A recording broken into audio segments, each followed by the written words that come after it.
Chapter 8. Waiting for the boat. Poor Mrs. Miller went out of her house and followed my grandfather down to the pier. I waited indoors with little Timpey, straining my ears to listen for the sound of their footsteps coming back again.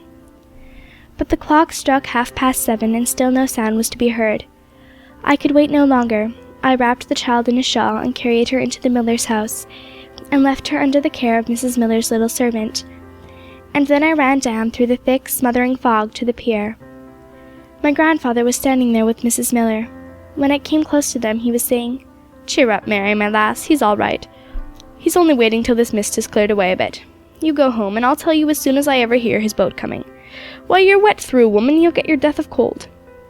Her thin calico dress was soaked with the damp in the air, and she was shivering and looked as white as a sheet.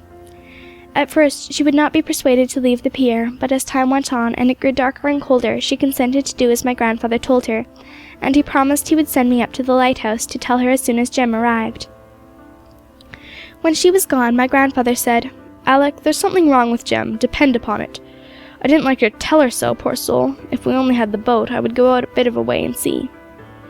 We walked up and down the pier, and stopped every now and then to listen if we could hear the sound of oars in the distance, for we should not be able to see the boat till it was close upon us, so dense had the fog become.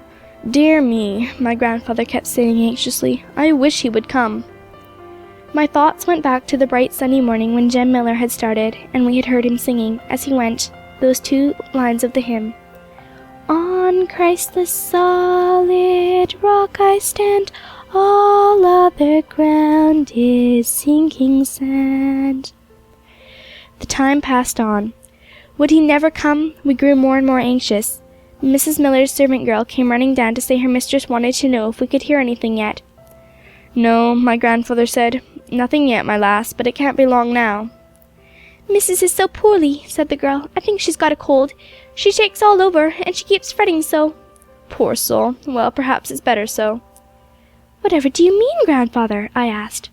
"Why, if aught's amiss, she won't be so taken aback as if she wasn't afraid, and if Jem's all right, why, she'll only be the better pleased." The girl went back, and we still waited on the pier. "Grandfather," I said at length, "I think I hear a boat." It was a very still night. We stood and listened. At first my grandfather said he heard nothing, but at length he distinguished, as I did, the regular plash, plash, plash of oars in the distance. "Yes, it is a boat," said my grandfather. I was hastening to leave the pier and run up to the house to tell Mrs. Miller, but my grandfather laid his hand on my shoulder. "Wait a bit, Alick, my lad," he said. "Let us hear what it is first. Maybe it isn't Jem after all." "But it's coming here, grandfather. I can hear it better now." "Yes," he said, "it's coming here," but he still kept his hand on my shoulder. The boat had been a long way off when we first heard it, for it was many minutes before the sound of the oars seemed to become much more distinct. But it came nearer and nearer and nearer. Yes, the boat was evidently making for the island. At last it came so near that my grandfather called out from the end of the pier, "Hullo, Jem, you're late, my lad." "Hullo," said a voice from the boat, but it wasn't Jem's voice. "Whereabouts is your landing place?" said the voice. "It's so thick I can't see." "Why, Jem isn't there, grandfather," I said, catching hold of his arm. "No," said my grandfather, "I knew there was something wrong with the lad."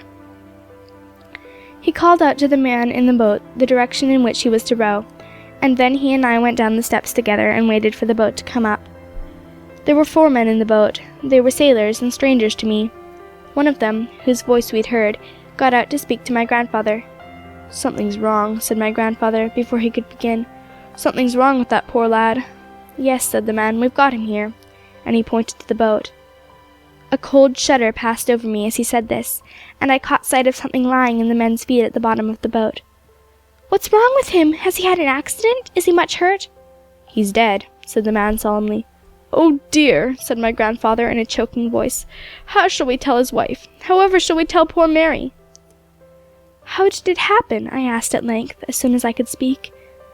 "He was getting a sack of flour on board over yonder," said one of the men in the boat, "and it was awful thick and foggy, and he missed his footing on the plank, and fell in. That's how it happened."